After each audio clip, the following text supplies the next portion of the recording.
Hello my friends, the bailiff academy के YouTube channel पर आपका स्वागत है। आप हमारे चैनल को लाइक, सब्सक्राइब और शेयर करें और लेटेस्ट अपडेट को पाने के लिए बेल आइकन को दबाना ना भूलें। हेलो फ्रेंड्स, आप लोग कैसे हैं? मैं आपका दोस्त एम गोपाल राजपूत आज फिर आपके साथ एक नए कॉन्सेप्ट्स के साथ आया हूं, जिसमें हमने जितना ज्यादा कॉन्सेप्ट पे काम किया है उस पर कैसे हम प्रॉब्लम्स को बनाएंगे उनके बारे में हम सभी लोग आज चर्चा करेंगे। इसके पिछले क्लास में मैंने आपको सेंटेंस इंप्रूवमेंट और फिल इन द ब्लैंक्स को बताया था। आज की जो हमारी क्लास है, आज की क्लास में मैं कॉमन एरर पे काम करूंगा और आप भी मेरे साथ काम करेंगे और फिर हम लोग देखेंगे कि पिछले 10 क्लासेस में जो हमने आर्टिकल्स के रूल्स को पढ़ा है उन रूल्स को हम कैसे कॉमन एरर में अप्लाई करते हैं। क्योंकि आपको पता है कि ग्रामर तब तक याद नहीं होता जब तक कि हम उस पर काम नहीं करते। जब हम काम करेंगे तभी ग्रामर याद हुआ। कुछ क्वेश्चंस हमने लिखे हैं, इन क्वेश्चंस को हम बारी बारी से देखते हैं। आइए हम सब लोग देखते हैं कि क्वेश्चंस को कैसे बनाना है।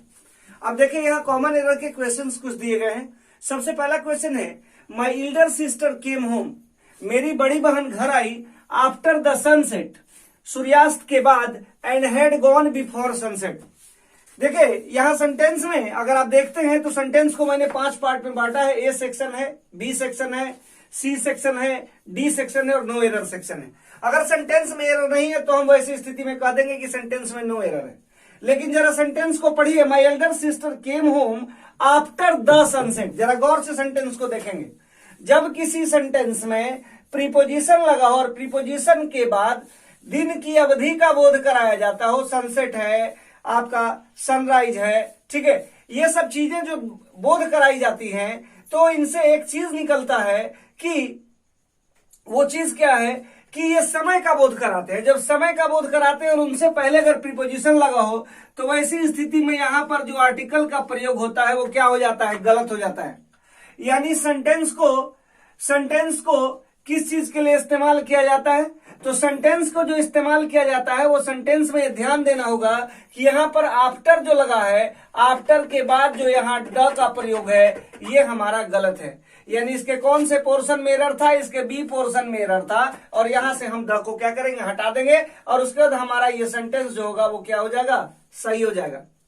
दूसरा सेंटेंस आप देखिए, इन द मीटिंग, कहता है in the meeting mister Singh was, meeting में mister Singh was selected the chairman. जरा गौर से देखेंगे, इस सेंटेंस के सी पोर्शन में एरर है, इसके सी पोर्शन में एरर है। क्यों एरर है?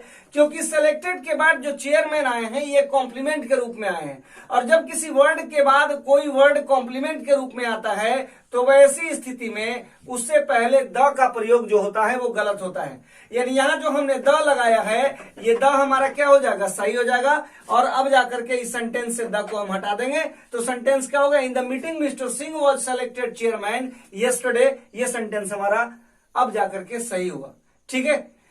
यानी अगर एरर की बात करेंगे तो इसके कौन से सेक्शन में एरर था? इसके सी सेक्शन में एरर था। राधा टॉक्ड टू मधु, राधा ने मधु से बात किया बाय ए टेलीफोन। जरा गौर से देखिएगा, Radha talked to Madhu by a telephone, इस सेक्शन के बी में एरर है।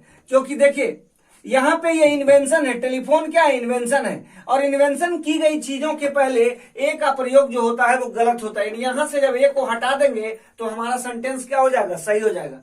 फिर मैं एक बार बताता हूं कि इन्वेंशन और डिस्कवरी में क्या अंतर होता है। इन्वेंशन का मतलब दुनिया में वो चीज नहीं थी और हमने उसको खोजा, और डिस्कवरी का मतलब होता है दुनिया में वो चीज थी, केवल हमने उसको जो है दुनिया के सामने लाया। वो चीज दुनिया में थी लेकिन हमने उसको दुनिया के सामने लाया, दैट इज कॉल्ड डिस्कवर।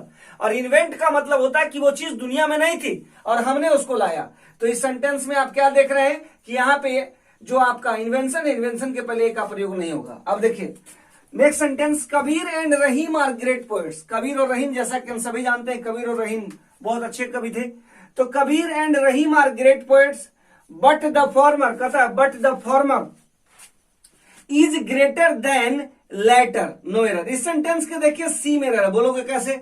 मैंने बोला था जब कॉम्परेटिव डिग्री की तुलना दो में कराई जाए तो कॉम्परेटिव से पहले द का प्रयोग होता। मैंने बोला था कि जब कॉम्परेटिव डिग्री की चर्चा हो, ऑफ द कॉम्परेटिव हो और वहां पे दो लोगों की चर्चा हो तो वैसी स्थिति में कॉम्परेटिव से पहले जो कॉम्परेटिव है उससे पहले द का प्रयोग होता। आप देखिए यहां पे Kabir and Rahim are great poets, Kabir और रहीम महान कवि थे, दो लोगों की तुलना है।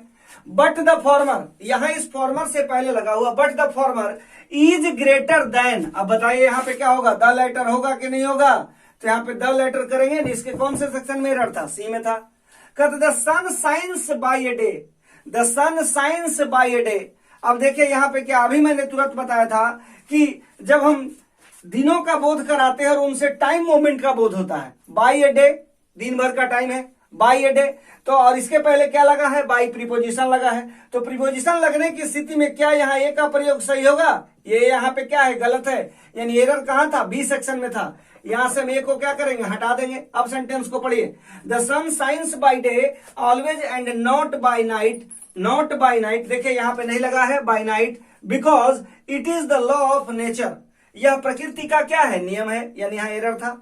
सीज अराइविंग, कहता है she's arriving on March, she's arriving on March. देखिए सेम कंडीशन आ गया, ऑन मार्च 25। यहां देख रहे हैं, यहां पे ऑन भी लगा है, यहां महीने का महीना भी दिया गया है और यहां 25 भी लिखा गया। यानी यहां किसमें एरर है? बी में एरर है। यानी यहां से हम द के प्रयोग को क्या करेंगे? हटा देंगे। जो द यहां लगा था वो गलत था। अब सेंटेंस सही हुआ, she's arriving on March 25, no error. मुझे लगता है इसको पहले आप लोग नोट करिए, फिर मैं इसके आगे आपको बताता हूं। अब अगला जो एरर हम बनाने जा रहे हैं वो एरर इस प्रकार है, जरा आप लोग इसको देखिए। कह रहा है it took me almost a hour to fill the application form, और यहां नो एरर दिया गया है। 5 ऑप्शंस दिए गए, किस ऑप्शन में एरर है सबसे पहले ये समझना है। तो कहता है it took me almost a hour, जरा ध्यान दीजिएगा, सेंटेंस में एरर पूरी तरह से पकड़ा जा रहा है। यहाँ बी सेक्शन में एरर है, यहाँ पे इसका उच्चारण क्या होगा? आवर होगा। तो जब ये अ आएगा तो ये होगा या एन होगा? यानी यहाँ पे कितने क्या लगेगा? ए की जगह पे क्या लगेगा? एन लगेगा। यानी यहाँ पर आपको ए की जगह पे हम क्या करेंगे? एन करेंगे।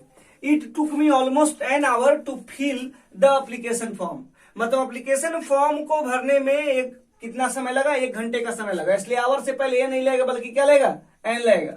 आगे देखिए, एशियन कल्चर, जो एशिया की संस्कृति है, विल सूनर और लेटर, मतलब पहले या बाद में, बिकम इंटरनेशनल नॉर्म। जरा ध्यान देंगे, यहाँ पे इंटरनेशनल लगा हुआ है और यहाँ पे नॉर्म लगा हुआ है।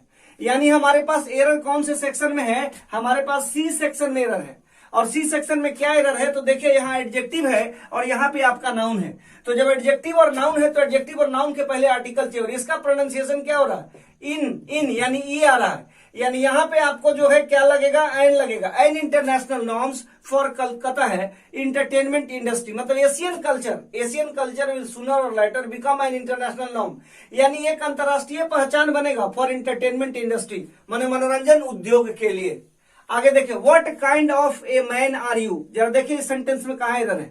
इसके अंदर जो एरर कहता है what kind of man are you. जरा गौर से देखेंगे, इसका जो ये सेक्शन है ये बी सेक्शन है और ये हमारा जो है ये हमारा सी सेक्शन है।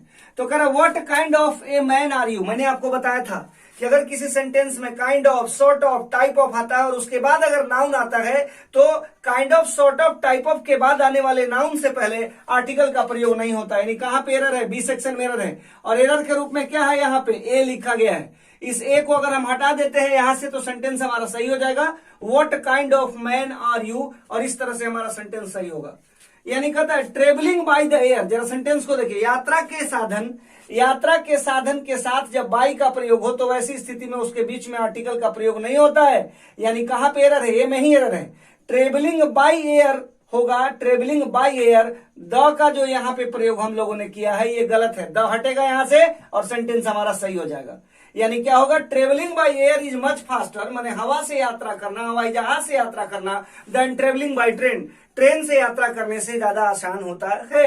यानी आप देखिए यहाँ ट्रेवलिंग बाय ट्रेन यहाँ लगा है क्या? नहीं लगा है। तो जब वो यहाँ नहीं लगा है तो यहाँ कैसे लेगा? यहाँ भी गलत है, यानी यहाँ भी नहीं लगेगा।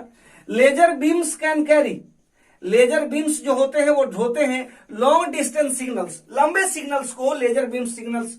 कहता है कि laser beams can carry long distance signals इन वे नहीं होता, ये आइडियोमेटिक यूज है, इसलिए इसके कौन से सेक्शन में एरर है? बी सेक्शन में एरर है। यहाँ पे आपका होगा इन ए वे। क्या होगा? इन ए वे, एक तरीके में। यानी ये आइडियोमेटिक यूज है, इन वे नहीं होता, इन ए वे होता है, इसके बी सेक्शन में एरर है। कहते it is universally true that, ध्यान से देखिएगा, it is universally true that an honest and hard working man is always a happy man. इस सेंटेंस में देखिए कोई एरर नहीं है, ये जो सेंटेंस है इसके अंदर कोई एरर नहीं। कैसे नहीं है? मैंने आपको बताया था, जब एक सेंटेंस में, ध्यान दीजिएगा, जब एक सेंटेंस में दो एडजेक्टिव हो, यहां देखिए ऑनेस्ट भी है और हार्ड वर्किंग भी है, और दो एडजेक्टिव हो और आर्टिकल का प्रयोग पहले एडजेक्टिव से पहले हो, तो वैसी स्थिति में वह सेंटेंस एक ही व्यक्ति की चर्चा करता है। अब देखिए सेंटेंस को, इट इज यूनिवर्सली ट्रू, यह सर्वविदित सत्य है कि एन ऑनेस्ट, एक ईमानदार, एंड हार्ड वर्किंग, मेहनती मैन, यहां मेन रहता तब बात होती कि दो जगह आर्टिकल लगता है, यहां पे क्या लगा है, मैन लगा है। तो मैन लगने की स्थिति में सिंगुलर सेंटेंस है, जब सिंगुलर सेंटेंस है तो आर्टिकल भी यहां पे एक दिया गया है, यानी ये सही है। An honest and hard working man is always a happy man, मतलब दुनिया में ये सर्वविदित सत्य है कि एक व्यक्ति जो मेहनती है और ईमानदार है वो हमेशा खुश रहता है। तो इस तरह से हमने देखा कि एरर सेक्शंस को कैसे हम क्लियर करते हैं। अब मैं आपको बता दूं कि ये सेक्शन कंप्लीट हो रहा है। इसके बाद अगला जो सेक्शन है जिसमें लोग इंटर करेंगे वो प्रीपोजिशन सेक्शन होगा, एग्जामिनेशन की रीड प्रीपोजिशन सेक्शन। प्रीपोजिशंस के पहले से मैंने ऑलरेडी 8 वीडियोज अपलोड किया है यूट्यूब में, उन वीडियोज को आप जाकर के देखें। 9वें सेक्शन से मैं प्रीपोजिशन को स्टार्ट करने जा रहा हूं और उसके प्रॉब्लम्स पर ज्यादा से ज्यादा चर्चा की जाएगी, क्योंकि वो बहुत इंपॉर्टेंट चैप्टर है और पूरे एसएससी बैंक या किसी भी एग्जाम्स की वो रीड है, इसलिए उस चैप्टर पे हम लोग काफी मेहनत करेंगे। इस पर हमारी टोटल 15 वीडियोज हैं, इन 15 वीडियोज को देखिए और आई होप सो कि आपकी आर्टिकल बहुत अच्छी हो जाएगी। तब तक के लिए आप लोगों से मैं विदा लेता हूं, अगले एपिसोड में फिर आपके साथ आता हूं। तब तक के लिए thank you, have a nice day, good day to you all and good luck to you. Thanks for watching the video. Please like, subscribe and share it.